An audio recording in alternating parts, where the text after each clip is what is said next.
kembali kebakaran hutan dan lahan di Indonesia ini semakin menjadi-jadi. Khususnya terkait aksi demonstrasi yang dilakukan sore ini, sudah ada ausirio gempa berkekuatan magnitudo 7,1 terjadi di Kerusuhan pecah setelah mahasiswa yang berusaha menerobos gedung DPRD. Aktivitas erupsi gunung-gunung api di Indonesia beberapa hari lalu membuat aktivitas Gunung Anak Krakatau yang terletak di Selat Sunda. Bismillahirrahmanirrahim. Assalamualaikum warahmatullahi wabarakatuh. Kita mungkin bertanya-tanya kapan terjadinya kiamat, padahal tanda-tandanya semakin terlihat. Kerusakan di mana-mana, ketidakadilan, kesenjangan sosial, kerusakan moral, dan lain sebagainya. Bahkan tanda-tanda kemunculan Dajjal pun juga sudah sering disampaikan oleh para tokoh masyarakat maupun ulama di zaman sekarang ini. Dajjal nanti ketika keluar, sihir yang dimiliki oleh Dajjal menyebabkan seluruh ahli-ahli sihir satu muka bumi sujud menyembah Dajjal. Ada banyak penjelasan tentang Dajjal dari berbagai literatur hadis, dari ciri-ciri sampai peristiwa hari kiamat. Hal itu banyak diriwayatkan mulai dari Sahih Bukhari, Muslim, Abu Daud, Tirmizi, Nasai, Ibnu Majah, Ahmad, dan Sunan lainnya. Lalu apa yang akan terjadi bila sosok Dajjal datang ke Indonesia? Semengerikan dan sehancur apa Indonesia bila didatangi sosok Dajjal? Saksikan video ini sampai selesai agar tidak terjadi kesalahpahaman, biar kita sama-sama bisa belajar. Kalau kita lihat arti Dajjal secara bahasa Arab, yaitu Dajjala yang berarti al-qolat, mencampurkan, mengacaukan, dan membingungkan. Maka Dajjal adalah manipulator atau pembohong yang luar biasa. Kata Dajjal merupakan isim alam. Selain itu, Dajjal juga memiliki istilah Al-Masih yang artinya sebagai seorang pendusta bermata satu. Sehingga kalau disebut Dajjal, maka yang segera tertangkap pengertiannya adalah si pembohong. Sejalan dengan makna etimologinya, ia dinamakan Dajjal karena menutupi kebenaran dengan kebatilan, menutupi kekafirannya terhadap orang lain dengan kebohongan, kepalsuan, dan juga penipuan. Dan ciri-cirinya juga dijelaskan dalam riwayat Ibnu Hibban dalam musnadnya dan juga diriwayatkan oleh Bukhari. Dari Nafi Ibnu Umar, Rasulullah SAW bersabda, ada seorang laki-laki gemuk, berkulit kemerah-merahan, berambut keriting, salah satu matanya buta, dan matanya itu seperti anggur yang masak atau tidak bersinar. Lalu aku bertanya, siapakah ini? Lalu mereka menjawab, Al-Masih Ad-Dajjal.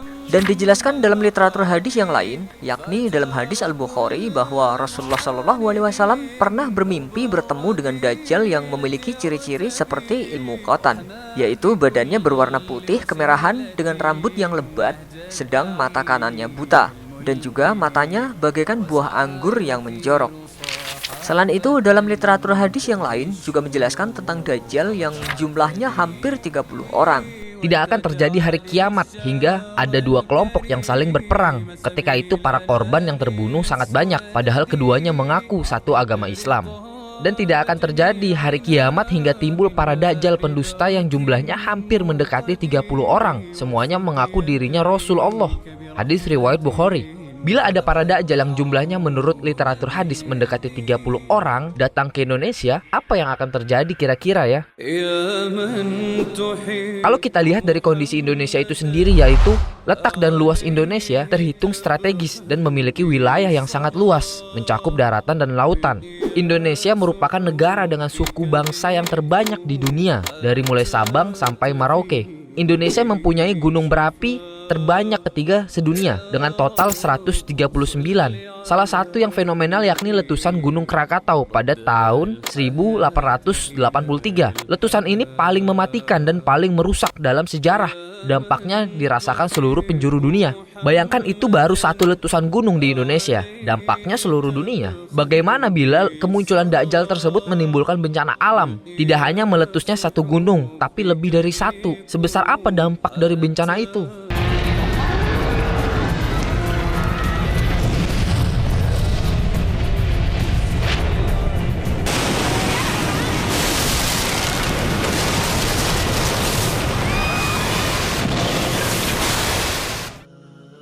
Selain itu, dari sisi kehidupan bermasyarakat atau sosial di Indonesia, umat beragama di Indonesia terkenal dengan hidup yang rukun.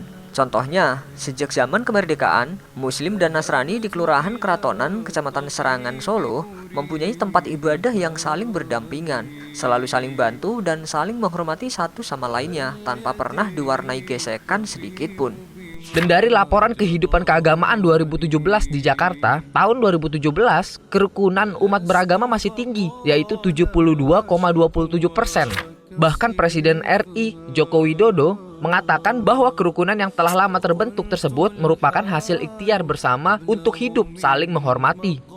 Kerukunan antar umat beragama tidak muncul secara tiba-tiba. Kerukunan itu merupakan hasil dari kesadaran bersama bahwa perpecahan dan egoisme golongan akan membawa kehancuran. Kemungkinan bila Dajjal ada di Indonesia, kerukunan tersebut akan terpecah belah karena akan munculnya saling mencaci, menyalahkan satu sama lain, bahkan bisa saling membunuh, seperti yang terjadi pada peristiwa G30S dan kerusuhan 98. Peristiwa G30S akan terus menjadi sejarah kelam yang terjadi di negara kita. Penculikan dan pembunuhan kepada para perwira tinggi dilakukan oleh orang yang berasal dari negara kita sendiri. Dari kejadian ini saja sudah terlihat kalau negara kita bisa hancur walau hanya dari orang-orang yang berasal dari satu negara dan juga satu bangsa dengan kita. Lalu belum lagi peristiwa kerusuhan 98, peristiwa itu juga akan kita kenang selamanya sebagai peristiwa yang mengerikan. Dimulai dari kebencian terhadap rezim Pak Harto sampai orang Cina menjadi korbannya, penjarahan massal dan pembakaran di sejumlah tempat di Jakarta. Lebih dari 150 orang perempuan etnis China mengalami perkosaan dan pelecehan seksual. Ancaman dan pembunuhan juga dilakukan kepada korban perkosaan. Sudah dijarah harta bendanya, diperkosa wanitanya, dan dibunuh setelah diperkosa. Selain itu, karena provokasi dan kesalahpahaman, kita bisa saling curiga, hingga akhirnya akan muncul perpecahan antar satu sama lain, seperti yang pernah terjadi pada peristiwa Sampit. Perselisihan yang terjadi antara suku Dayak dan suku Madura ini menimbulkan banyak korban yang terluka bahkan mati. Komisi Nasional Hak Asasi Manusia mencatat bahwa setidaknya konflik antar etnis ini telah menyebabkan korban jatuh mencapai sekitar 400 jiwa. Sedangkan menurut data kepolisian, ada lebih dari 319 rumah dibakar dan sekitar 197 lainnya dirusak. Bayangkan, perbuatan itu hanya dilakukan oleh manusia biasa, tapi dampaknya sangat tragis dan mengerikan. Bagaimana kalau Dajjal yang melakukannya? Bisa jadi 10 kali lipat, bahkan lebih dari kerusakan yang akan terjadi. Karena tujuan Dajjal adalah menyebarkan fitnah, mempengaruhi banyak orang untuk berpaling dari jalan Allah, kemungkinan masyarakat Indonesia yang terkena religiusnya akan melakukan mogok sholat karena menganggap sholat bukan perintah Allah. Masjid-masjid juga akan sepi, serta perzinahan di mana-mana. Bahkan bisa jadi kita temui di pinggir-pinggir jalan. Dan orang-orang religius menjadi tidak peduli kepada siapapun. Seperti yang dijelaskan kalau Dajjal adalah manipulator atau pembohong yang luar biasa, menutupi kebenaran dengan kebatilan. Dia membuat kebenaran menjadi sulit dibedakan dengan kebatilan. Halal dan haram pun sulit dipisahkan. Hal yang baik bercampur baur dengan hal yang buruk. Manusia terpedaya oleh fitnah darinya. Kekacauan karena rasis, salah paham, mudah terhasut hoax, hingga mudah diprovokasi satu sama lain akan terjadi juga di Indonesia. Kita jadi mudah mengkafirkan sesama, menganggap ustadz ini kafir dan sesat, menghina ulama ini bodoh, bahkan menganggap kiai ini murtad. Semua itu bisa terjadi karena ulah Dajjal. Karena hasutan Dajjal itu, kita menjadi curiga kalau ajaran agama hanya memberikan keresahan bagi masyarakat. Kekerasan pun akan dibenarkan karena atas dasar agama. Alasannya demi menjalankan perintah Tuhan dan Nabi, tapi dengan cara merusak lingkungan, melakukan kekerasan fisik, membunuh, serta mencaci maki umat agama yang lain. Belum lagi pelaku pemerkosaan dilindungi, korupsi juga dilindungi, dan kasus HAM yang tidak selesai-selesai, serta berbagai bentuk kebejatan moral lainnya.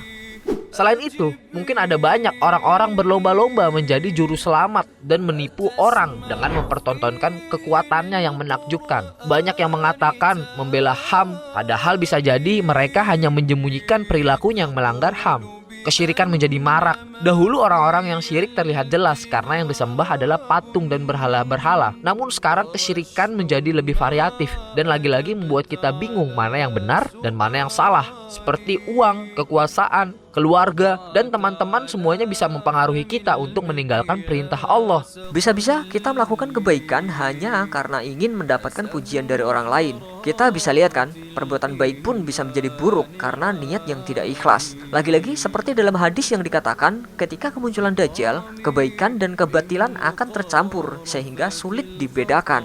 Hal itu juga sebenarnya sudah kita saksikan di Indonesia. kita bingung siapa yang baik, apakah pemerintah, aparat hukum, tokoh agama, tokoh masyarakat, semuanya berlomba-lomba menampilkan perilaku yang baik. Pemerintah pun ketika membuat kebijakan yang baik disebut sebagai pencitraan dan perilaku mempertahankan kekuasaannya. Aparat negara yang bertugas sebagai penegak hukum yang menegakkan hukum justru melanggar hukum dan HAM. Itulah mengapa Rasulullah SAW selalu meminta perlindungan dari fitnah Dajjal dalam sholatnya. Karena Dajjal adalah ujian paling besar umat manusia menjelang datangnya hari kiamat. Dan tidak ada perkara yang lebih besar antara penciptaan Adam sampai hari kiamat melebihi fitnah Dajjal. Hadis riwayat Muslim. Kita berharap tetap diteguhkan keimanan kita kepada Allah. Kita dikuatkan dalam melihat berbagai realitas yang mudah menipu antara kebenaran dan kebatilan, kebaikan dan keburukan. Dengan demikian kita tetap berada di jalan yang lurus. Semoga kita senantiasa dalam lindungan Allah Subhanahu wa taala dan terhindar dari fitnah Dajjal. Amin ya rabbal alamin. Wassalamualaikum warahmatullahi wabarakatuh.